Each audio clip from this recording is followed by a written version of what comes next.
little bit graphic, but I will try my best to basically make it as simple and as basically non-graphic as possible. Awhdaqana basically taking basically injection. This is it.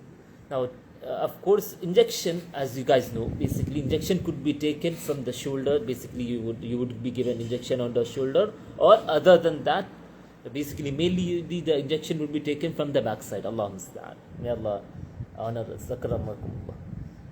This فإذا احتقن فإنه يفطر بذلك هذا المشهور من المذهب وعليه أكثر أهل العلم. This is that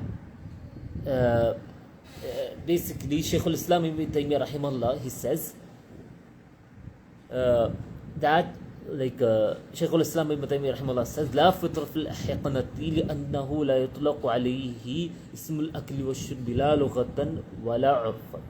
Shaykh al-Islam Ibn Taymiyyah rahimahullah says that in injection, right, basically there is no breaking of fast in it. This is because it is not under the general category of eating and drinking, not in terms, not in linguistic sense, and not in urf. Urf basically like something which is well known among the people. This is. وليس هناك دليل في الكتاب والسنة أن مناط الحكم وصول الشيء إلى الجوف. والراجح قول شيخ الإسلام ابن تيمية. That of course that there is اختلاف about this issue, but the rajih qawl is the qawl of Shaykh al-Islam ibn Taymiyyah. What is that?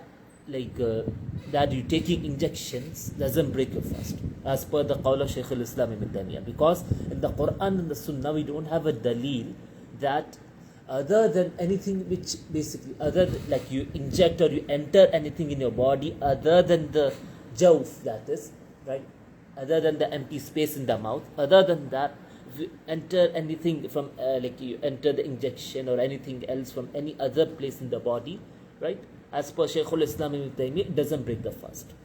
This is. ثم لدينا قاعدة مهمة لطالب العلم وهي أننا إذا شككنا في الشيء مفطر أم لا فإن الأصل عدم الفطر فلا نجر على أن نفسد عبادة إلا بدليل واضح يكون حجة لنا عند الله عز وجل. And a very important basically principle for the student of knowledge, Shaykh Muhammad Salih Rahimahullah says, is that if we have doubt that something would break the fast or not, right, then the asal is what? The principle is that it doesn't break the fast. This is. So we shouldn't basically like najurru, that we shouldn't basically like exaggerate. Basically najurru is that like we don't show the jur'ah, or we don't basically like put ourselves above, or basically try to show as if we are basically better than what the Quran and the Sunnah says. As in that you need to have a clear dalil for basically something like you need to have a clear dalil, so that like basically you say that so and so breaks your fast and so doesn't break the fast. That's very important to understand. Basically, if you have the dalil in the Quran and the Sunnah that look so and so thing breaks the fast, then yes, it breaks the fast. If you don't have a clear-cut dalil about it, then it doesn't break the fast. This is the principle which you should follow as being students of knowledge. Then Shaykh Muhammad bin Uthaymeen rahimahullah continues to say, it says, أَوِقْتَحَلَ بِمَا يَصُلُ إِلَى حَلْقِهِ. Okay. Now, something like kuhl, basically like kuhl is alcohol. This is it. Yeah, eardrops also basically we are coming into the part of eardrops inshallah. This is it. So something like drops, this is it. Alcohol as in basically like whether you have the eye drops or the ear drops, this is it. Shaykh Muhammad al-Islam Ibn Taymiyyah rahimahullah said that it doesn't break the fast. وَلَوْ وَصَلَ طُعْمُ الْحُلْقِ إِلَى الْحَلْقِ وَهَذَا هُوَ الصَّحِيحِ. Basically, the ear drops or the eye drops, right, they do not break the fast as per the qawl of Shaykh al-Islam Ibn Taymiyyah. And based on that Shaykh Muhammad Salih al-Uthaymin says, وَلَوْ قَطْرَةٌ فِي عَيْنِهِ بل قطرة في عينه قطر في عينه وهو صائم فوجد الطعم في حلقه فإنه لا يفطر بذلك. Basically, if you put eye drop in your eye and you have like you sense the taste of it, right? And basically that taste of alcohol, basically that alcohol, the drop which you use, it reaches to the throat, then it doesn't break the fast, as per the qawl of Shaykh al-Islam ibn Taymiyyah rahimahullah. That's it. Then Shaykh Muhammad Salih ibn Uthaymeen rahimahullah continues to say, أو أدخل إلى جوفه شيئا من أي وضع إن كان غير إحلاله فلو أن إنسانا أدخل مناظرا إلى المعدة حتى وصل إليها فإنه بذلك مفطر. Okay. Now, basically, he puts something in his jawf from any place, right? In kana ghara ihlali. Now, in order for us to understand this part, basically, for example, people people have surgery. This is it. Like, for example, someone who is not able to eat from his mouth, right? Basically, you will have a pipe put in. This is here. This is it. If something enters through the pipe in the halq, right? Here in jawf, that is, right? Then that basically breaks the fast. This is. وصحيح أنه basically, but of course, basically, but still, basically, some of the people of the knowledge, they then still say that something which basically enters, this is through, basically as an injection, that is, this is it, right? والصحيح, that again, basically, as we go, Shaykh Muhammad Salih ibn Uthaymeen, right? Basically, you would see him basically saying that a particular thing breaks the fast. But the sahih is, the correct opinion is that it doesn't break the fast. So, وَالصَّحِيحُ أَنَّهُ لَا يُفْطَرُ إِلَّا أَنْ يَكُونَ فِي هَذَا الْمُنَاظِرِ دُحْنٌ يَصِلُ إِلَى الْمِعْدَةِ. This is it. Basically, generally speaking, it doesn't break the fast except if something like a fat, basically, right, is going into the stomach through this. It's through this basically pipeline, through this pipe. This is it. If something like basically a fat or something like a fat goes through this pipe, then it would break the fast. And in that case, it's not allowed to be used during the fasting which is wajib. This is wajib, basically, as in the fasting of the month of Ramadan. This is it. Because of course you will have of course, now if somebody could say, then what about those patients who have asthma stuff? Basically, they have problems in breathing. This is it. For those patients, basically, that is only for the necessity. Basically, it's not basically that it doesn't come under the ruling of eating and drinking as per this, as per the qawl here. This is what Shaykh Muhammad Salih ibn Uthaymeen said. This is because, as it's mentioned, illa lid darura, because this is a necessity. This is. Now we move on. This is it. Next one. Avistaqa. This is it. Okay. Now somebody could say, what about avistaqa? What do you mean by avistaqa? Avistaqa is basically phlegm coming out. Basically, qay. Now, of course, my brothers who basically might be some of my brothers who are from the subcontinent who might hear, they might be aware that there is a term called qay. This is it. So if you put your finger inside the mouth and you wantedly extract the phlegm basically from your body, then it would break the fast as per the hadith. Man istaqa amdan falyaqdi. This is. أو من ذرعه ومن ذرعه القي فلا قضاء عليه. This is it. But who basically basically due to disease or maybe you would say involuntarily, this is not wantedly, this is thus qai, right? Then that for that person there is no qada. This is it. Of course it could be possible. For example, person has diarrhea, a person has food poisoning or something. Due to that, he basically phlegm, he extracts out phlegm, for example. This is it. So in that case, it doesn't break the fast. But if he wantedly puts his finger in the mouth and wantedly extracts it out, right, extracts out the phlegm, then it will break the fast. Okay then. Next one is avistamna. This is now, of course, this could be little bit graphic, but I will try my best to make it easy. I will make it as less graphic as possible. أي طلب خروج المني بأي وسيلة حتى أنزل فإن صومه يفسد بذلك. This is again a very sensitive thing, Allah understand, which is the topic, which is the part of basically the Haram Act. This is it. Now in this Haram Act, basically avistamna. That's basically if a person, right, does the haram basically act, the practice, and the what's called the semen comes out, right, from any way, shape or form, you basically extract it out, whether it is by the hand, whether it is by other means, then it would break the fast. This is, if the semen is out, it breaks the fast. This is okay then. Next one, aw bashara famna.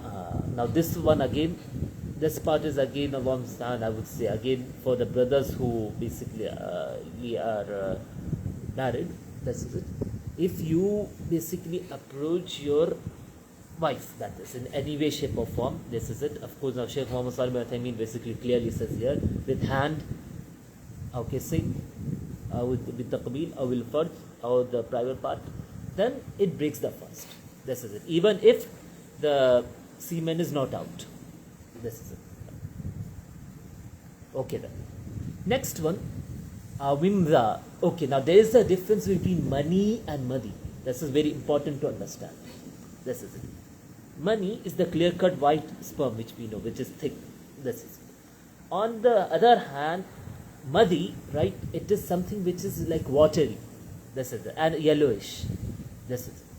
So, for that, basically, there is the like ikhtilaf of ulama. This is it. This, as per what Shaykh Muhammad Salih Uthaymeen says. So, the first madhab, it says that it breaks the fast. And, of course, la dalila lahu wala dalila lahu sahihun. This is, and there is no basically dalil to what they say. This is, and the correct thing is that if you approach your spouse and basically the madi comes out, right, then it doesn't break the fast. This is, and this is the qawl of Shaykh al-Islam ibn Taymiyyah. This is qawluhu aw hajama aw ihtajama. This is. Then next comes the part of hijama. This is, of course, doing hijama is a sunnah act. This is, but of course, like doing the hijama yourself, or you basically doing the hijama of other person. This is hajim wal mahjum. This is basically the person who does the cupping and the one who is being cupped. This is, both of them break the fast as per the hadith.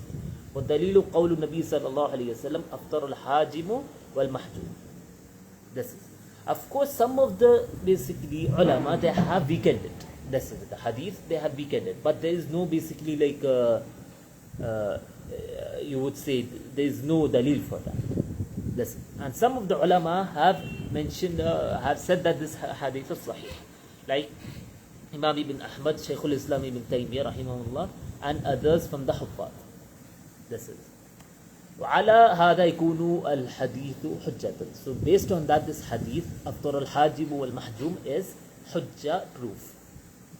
والقول بأن الحجامة مفطرة هو مذهب إمام أحمد رحمه الله، وهو منفرد به عن المذاهب، وانفراده عن المذهب لا يعني أن قوله ضعيف، فإن المسألة ليست بالإكثارية، بل المسألة تعود إلى ما دل عليه الشرع. Very important to understand is that Imam Ibn Ahmad rahimahullah, right, basically in his fiqh, right, he rahimahullah says that hijama breaks the fast, and he is the only one from all the other madahib al-arba' who say that it breaks the fast.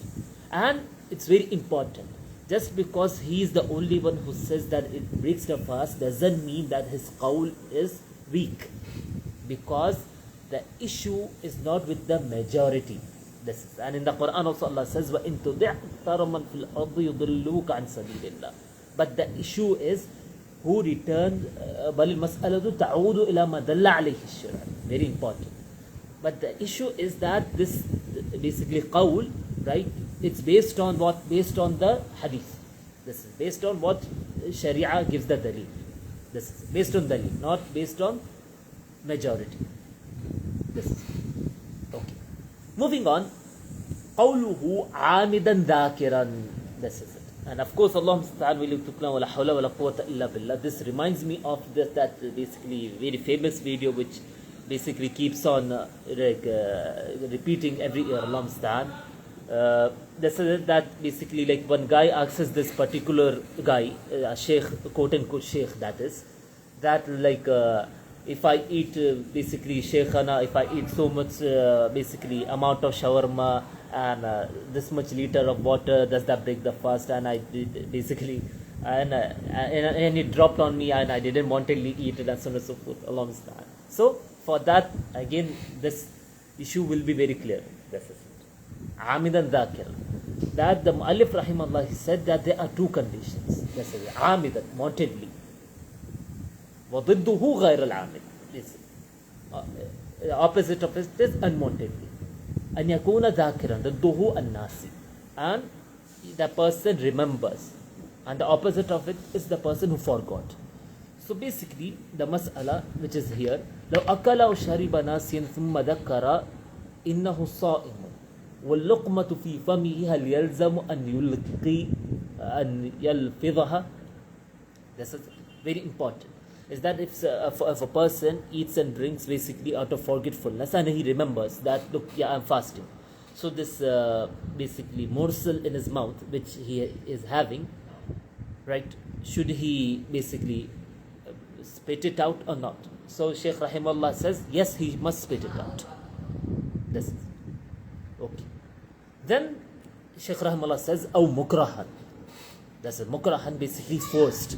And of course, Allah Musta'an, as basically I receive some of the questions from my revered brothers, may Allah ease their affairs, is that some of them basically are forced basically to eat during the month of Ramadan.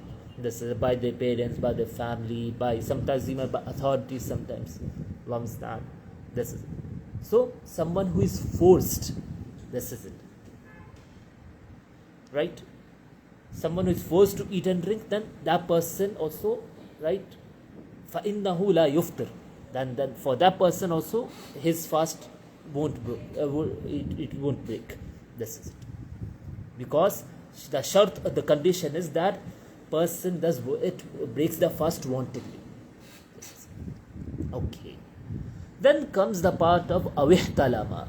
This is it. Now, of course, this is the basically wet dream. This is it. So if a person is asleep, right, walau nama ala tafkir, this is it. Even if the person, right, while he's asleep, he's thinking about it, and this wet dream happens to him, right, in that case also it won't break his fast, as the Shaykh Muhammad Salih al-Uthaymin has mentioned here.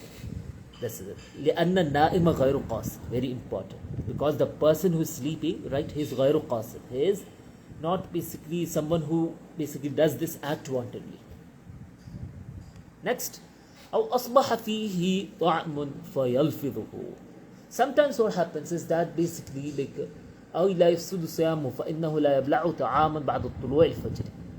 Or sometimes basically food remains in his mouth, right?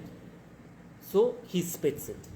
So if there's some food remaining in his mouth, right, and he spits it out, it won't break his fast. And of course that means basically he some of the remaining food which is there, right, and he doesn't swallow it and he spits it out, it won't break the fast.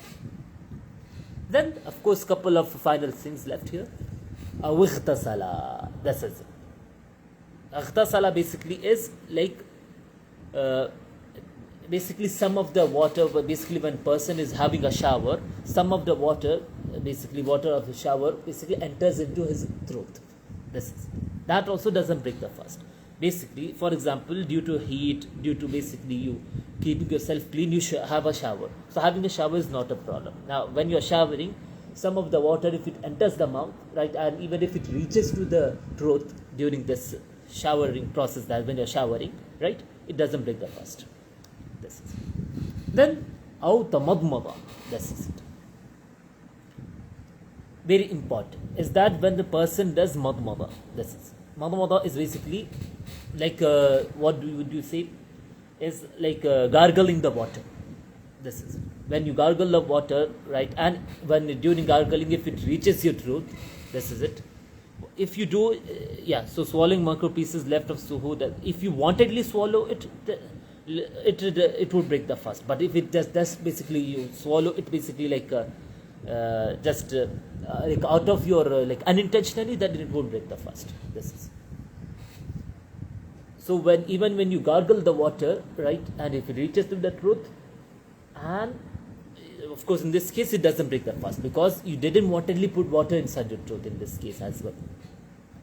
Okay, the next one it says أو استنثر المراد الاستنشاق فدخل الماء فلم يفطر لعدم القصد. This, for example, when you're doing istinshaq, right, and of course as we mentioned the hadith of istinshaq, that you don't exaggerate in istinshaq, this is it, wantedly, because if you do it wantedly, then it will break the fast. If you don't do wantedly, right, then it doesn't break the fast. This is it. Now we come to a couple of things which are left. أو زاد على ثلاث. If you basically do madmada or istinshaq, right, more than 3 times, right, it doesn't break your fast. This is it. Okay. Then أو بالغ. This is, if you're doing istinshaq and you exaggerate in it, this is it. فدخل الماء إلى حلقه. This is it. If you do you basically do istinshaq and it's basically madmada, gargling, and you exaggerate in it, and because of that the water sometimes reaches to the throat, then it is makruh, it doesn't break your fast, but it's better to be avoided. This is it. Final issue, and with this we'll conclude inshallah for today. هل يجوز للصائم أن يستعمل الفرشاة أو المعجون?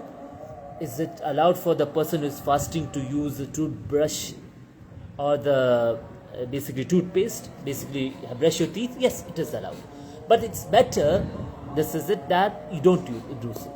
This is, even though it's allowed, but why so? Because of the strength of its nufuz, basically its reach, because the thing is, right, when you have that, because the paste, right, basically the taste of it, right, would sometimes basically reach to the throat. So it's better that you don't brush your teeth. You can brush your teeth when you are not fasting. And with that, we will conclude it here for today, and I am breaking off this. If you guys have any questions before we conclude, you could ask.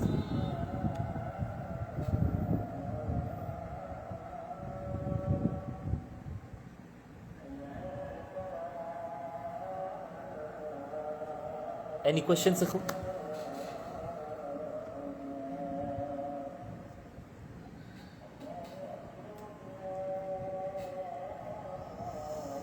Okay then, I believe there are no questions left, so I believe this should be it for today. Subhanakallah bihamdika ashhadu an la ilaha illa anta astaghfiruka wa atubu ilaik. Assalamu alaikum.